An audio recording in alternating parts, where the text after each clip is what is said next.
அனைவருக்கும் வணக்கம். Option tricky trade channel மூலியம் உங்களை சந்திப்பதில் மிக்க மகிழ்ச்சி அடைகிறேன். நான் உங்கள் சந்தோஷ். இன்றைக்கி பிப்ரவரி 14ஆம் தேதி சந்தை எப்படி முடிவுற்றுள்ளது, நாளைய தினம் எப்படி இருக்க வாய்ப்பு அப்படிங்கிறத பார்க்க போகிறோம். இதற்கு நம்ம நியூஸ் பேஸ்டோ சார்ட்டோ இண்டிகேட்டர்ஸோ நம்ம எடுத்துக்கொள்வது இல்லை. சந்தையில் ஆப்ஷன் செயின் மற்றும் ரேஞ்ச் அடிப்படையில் மட்டும் சந்தையை பார்க்குறோம். இது எளிமையாக எப்படி பார்ப்பது அப்படிங்கிறதுக்குண்டான வீடியோ பதிவு தான். இது பயிற்சிக்கான வீடியோ, நம்ம பரிந்துரை எதுவும் வழங்குவதில்லை. இன்றைக்கி பார்த்துட்டிங்கன்னா ஷார்ட் ஸ்ட்ரடலை பற்றியே நம்ம பார்த்துட்டு வந்தோம். இதை நம்ம இப்போ பார்த்துட்ருக்கோம். கொஞ்சம் அதிகபட்சமாக இப்போ முன்னுரிமை கொடுத்து பார்த்துட்ருக்குறோம். அதனுடைய மகத்துவம் இன்று தான் உங்களுக்கு தெரிந்திருக்கும். இன்றைக்கி பாருங்கள், நம்மளுக்கு 17,105. இது நான் லாஸ்ட் ட்ரேடிங் ப்ரைஸோட அடிப்படையில் போட்டிருப்பேன். இருந்தாலும் க்ளோசிங் ப்ரைஸ், ஏன்னா நான் வீடியோ பதிவு செய்யும்போது க்ளோசிங் ப்ரைஸ் அவ்வளோ விரைவாக அப்டேட் நடக்காதுங்கிறனால நான் எல்டிபி அடிப்படையில் நான் வீடியோ பதிவு செய்கிறேன். இருந்தாலும் சந்தை க்ளோசிங் ப்ரைஸ் அடிப்படையில், ஏன்னா மாலை 3 to 3:30 வர்த்தகம் மிக விரைவாக நடைபெற்றால் அதனுடைய சராசரி வர்த்தகத்தை தான் முடிவுற்ற விலையாக கொடுப்பாங்க. லாஸ்ட் ட்ரேடிங் ப்ரைஸை கொடுக்க மாட்டாங்க. ஆனால் எனக்கு வீடியோ பதிவு செய்யறதுக்கு எளிதாக இருக்குங்காட்டி எல்டிபி எடுத்துக்கிறேன். நீங்கள் க்ளோசிங் ப்ரைஸோட அடிப்படையில் போட்டுக்கோங்க. இப்போ பார்த்தீங்கன்னா நேற்று நம்ம காலையில் என்ன சொல்லியிருந்தோம், நம்மளுக்கு ஷார்ட் ஸ்ட்ரடலோட லெவல் 17,220 17,105 அப்படிங்கிற பார்த்துருந்தோம். இன்றைய ஓப்பனை 17,076, இன்றைக்கி ஹை 17,099. அதற்கு மேலே வரல. நம்ம ஷார்ட் ஸ்ட்ரடலோட கடைசி ரெண்டுமே இப்போ இது என்ன ஆச்சுன்னா பையருக்கு உகந்தாதான இடமா போயிடுச்சு. ஏன்னா ரைட்டர்ஸ் பயப்படக்கூடிய இடம் தானே. அப்போ ரைட்டர்ஸ் பயப்படக்கூடிய இடம் தான் பையர்ஸ்க்கு சாதகம் நம்ம பேசியிருந்தோம். அதற்கப்புறம் கொண்டாட்டமாக மாறி 16,809 இப்போ 16,842க்கு க்ளோஸ் ஆயிருக்கு. இப்போ நம்மளுக்கு ஸ்பாட் அண்ட் ஃபியூச்சரோட இடம் பார்த்துட்டிங்கன்னா நம்மளுக்கு டிஸ்கவுண்ட் அடிப்படையில் தான் இருக்குது. ஆனால் இது க்ளோசிங் ப்ரைஸ் இன்னும் மாறுபடும், அது நீங்கள் எடுத்துக்கோங்க. அடுத்த விஷயங்கள் பார்த்துட்டிங்கன்னா நம்மளுக்கு மிகைப்படுத்தின மதிப்பு பார்த்தா 28. இது நம்மளுக்கு மிகைப்படுத்தின மதிப்பு அதிகமாக இருக்கும்போது மார்க்கெட்டோட ஒன்றும் வால்டைல் ஜாஸ்தியாக இருக்கணும், இல்லைன்னா நல்ல ஒரு ரேஞ்ச் பெருசாக இருக்கணும். இப்போ நாளைக்கு மார்க்கெட் ஒரு நல்ல கேப் அப்போ ஒரு கேப் டவுனாக இருந்துட்டால் நல்லாயிருக்கும்.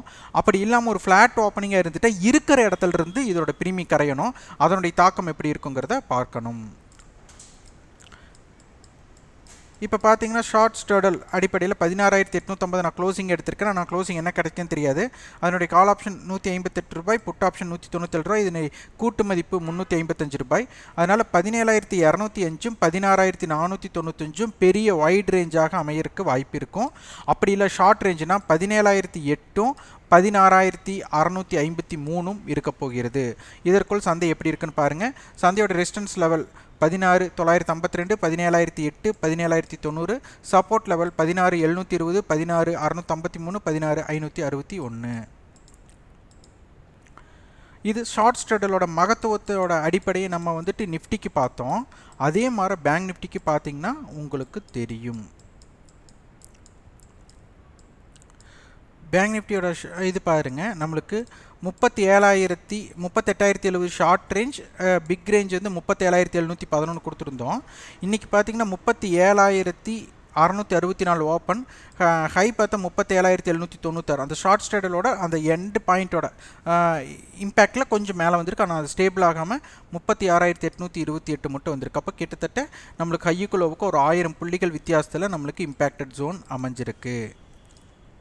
இது 36,908 36,825 போது நம்மளுக்கு டிஸ்கவுண்டட் ரேட்டில் தான் இருக்குது. ஆனால் பேங்க் நிஃப்டியில் மிகைப்படுத்தின மதிப்பு put option side 38, call option side 35.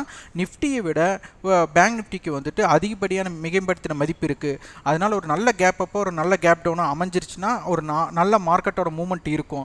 அல்லது இருக்கிற இடத்துல மார்க்கெட் டெலிவர் ஆயிடுச்சுன்னா சின்ன வால்டைல் பண்ணி பிரீமியத்தை கரைக்கணும். ஆனால் அந்தளவுக்கு இருக்கிறக்கு வாய்ப்பில் பிரீமியம் அதிகமாக இருக்கிறனால பெரிய ரேஞ்சாக இருக்கக்கூடிய வாய்ப்புகள் அமையும். இப்போ 36,900 ஷார்ட் ஸ்ட்ரடலோட இம்பேக்டட் ஜோன் அப்படி நம்ம எடுத்துக்கிட்டோம். அப்போ அதனுடைய பிரீமியம் 998. அதனால் 37,898 35,902 வைட் ரேஞ்சாக இருக்க போகுது. ஷார்ட் ரேஞ்ச் 37,350 36,352 இருக்க போகுது. அதில் 37,500 பேர்ஹெஜாக இருக்கிறனால அதனுடைய பிரீமியம் 1082 புள்ளி. அதனால் 38,582 36,418 வைட் ரேஞ்ச். ஷார்ட் ரேஞ்ச் 37,702 36,620 தான் இருக்க போகுது. நம்மளுக்கு சப்போர்ட் அண்ட் ரெசிஸ்டன்ஸாக பார்த்தீங்கன்னா 37,197 37,410 37,702. Support level 36,620 36,385 36,120. இன்றைய தினம் பார்த்தீங்கன்னா யாரெல்லாம் நம்மளுக்கு கால் ஆப்ஷன் வர்த்தகம் பண்ணலாம் என்று தோன்றிய எண்ணம் மற்றும் கால் ஆப்ஷனை வர்த்தகம் செய்து லாபம் எடுத்தவர்கள், கால் ஆப்ஷனை வர்த்தகம் செய்து நஷ்டமானவர்கள், இந்த மூவருமே சந்தையில் இன்னும் கொஞ்சம் நம்ம தீவிரமாக ஈடுபடணும் அப்படின்னு எடுத்துக்கோணும். இது வந்து அபாயமான விஷயம். இன்றைக்கி சந்தை ஒரு இறங்கு முகத்தில் இருந்திருக்கு. இந்த இறங்கு முகத்தில் நான் கால் ஆப்ஷன் எடுத்து நான் வெற்றி பெறலாம் தோன்றி, ஏன்னா புட் ஆப்ஷன் எல்லாம் அனைத்துமே நல்ல பலமாக இருந்திருக்கிற சூழ்நிலையில் கால் ஆப்ஷனை பற்றி எண்ணமே நம்மளுக்குள்ளே வந்திருக்க கூடாது. அப்படி வந்தவர்களோட வந்துட்டு அந்த மாதிரி எண்ணம் தோன்றியவர்கள், ரிவர்ஸ் மார்க்கெட் ஆயிருமோ, இறங்கின மார்க்கெட் ஏறிடுமோ அப்படின்னு தோன்றியவர்கள் அனைவருக்குமே சந்தை ஒரு அபாயமாக இருந்திருக்கும். அதனால் இவங்க இன்னும் ப்ராக்டிஸ் பண்ணணும்னு அர்த்தம். இன்றைக்கி புட் ஆப்ஷன் வர்த்தகம் பண்ணலாம்னு நினச்சி வர்த்தகம் பண்ணாமல் இருந்தவங்களும், புட் ஆப்ஷன் வர்த்தகம் பண்ணி நட்டம் ஏற்பட்டவங்களும், புட் ஆப்ஷன் வர்த்தகம் பண்ணி லாபம் எடுத்தவர்களும் சந்தையை சரியான திசையில் தான் பயணித்திருக்காங்க அப்படின்னு அவங்க எடுத்துட்டு, நீங்கள் அதனை மேற்கொள்ள என்னென்ன குறிப்புகள் பார்த்தீர்களோ அதனை நினைவூட்டுதலாக வச்சுக்கோங்க. இது வந்து மிகவும் மிகவும் அவசியமானது, உங்களுக்கு எப்பவுமே உதவும். அதனால் கால் ஆப்ஷனை வர்த்தகம் செய்யலான்னு எண்ணத்தில் கடுகளவு தோன்றியவர்களும் சந்தையை வந்து இன்னும் கொஞ்சம் பயிற்சி எடுக்கணும் அப்படிங்கிறத எண்ணத்தில் வச்சுக்கோங்க. இது ஒரு ஆபத்தானது. அப்போ சந்தை வந்துட்டு எப்பப்போ செய்யணும் எப்பப்போ செய்யக்கூடாது அப்படிங்கிறத தெரிஞ்சிருக்கணும். புட் ஆப்ஷன் வியாபாரம் பண்ணி நட்டம் ஏற்பட்டவர்கள் கூட உங்களை நீங்களே வந்துட்டு சுய ஆய்வு செஞ்சுக்கோங்க. நீங்கள் பண்ணினது கரெக்ட். தப்பானதுன்னா நீங்கள் வந்து அந்த நட்டத்தை ஏற்றுக்கூடிய மனசு உங்களோட முதலீட்டு மேலாண்மையில் இருந்திருக்கலாம் ஒழிய நீங்கள் நினைத்த வர்த்தகத்தில் இல்லை. அதனால் வந்துட்டு நீங்கள் மகிழ்ச்சி தான் அடையணுமோ ஒழிய மன மகிழ்வு இல்லாமல் இருக்கக்கூடாது. இதுதான் நம்மளோட இது. ஸோ நம்மளோட கட்டண பயிற்சியோட இது வந்துட்டு பிப்ரவரி 22 இருக்குன்னு நம்ம சொல்லியிருக்கோம். அதனுடைய குறிப்பு வந்து டிஸ்கிரிப்ஷனில் இருக்குது, அதையும் பார்த்துக்கோங்க. நீங்கள் ஆப்ஷன் ட்ரிக்கி ட்ரேட் சேனலுக்கு சப்போர்ட் பண்ண வச்சிங்கன்னா எங்களோட ரெஃபரல் அலைஸ் ப்ளூ நிறுவனத்தின் மூலம், ஜிபோல் நிறுவனத்தின் மூலம் டிமேட் அக்கௌண்ட் ஓப்பன் பண்ணலாம். அதுவும் டிஸ்கிரிப்ஷனில் இருக்குது, அதனை பயன்படுத்தி கொள்ளுங்கள். இந்த வீடியோ உங்களுக்கு பயனுள்ளதாக இருந்தால் லைக் பண்ணுங்கள், ஷேர் பண்ணுங்கள், சப்ஸ்கிரைப் பண்ணுங்கள். கண்டிப்பாக உங்களோட ஃபீட்பேக்கை கமெண்ட் பாக்ஸில் பதிவு பண்ணுங்கள். நன்றி, வணக்கம்.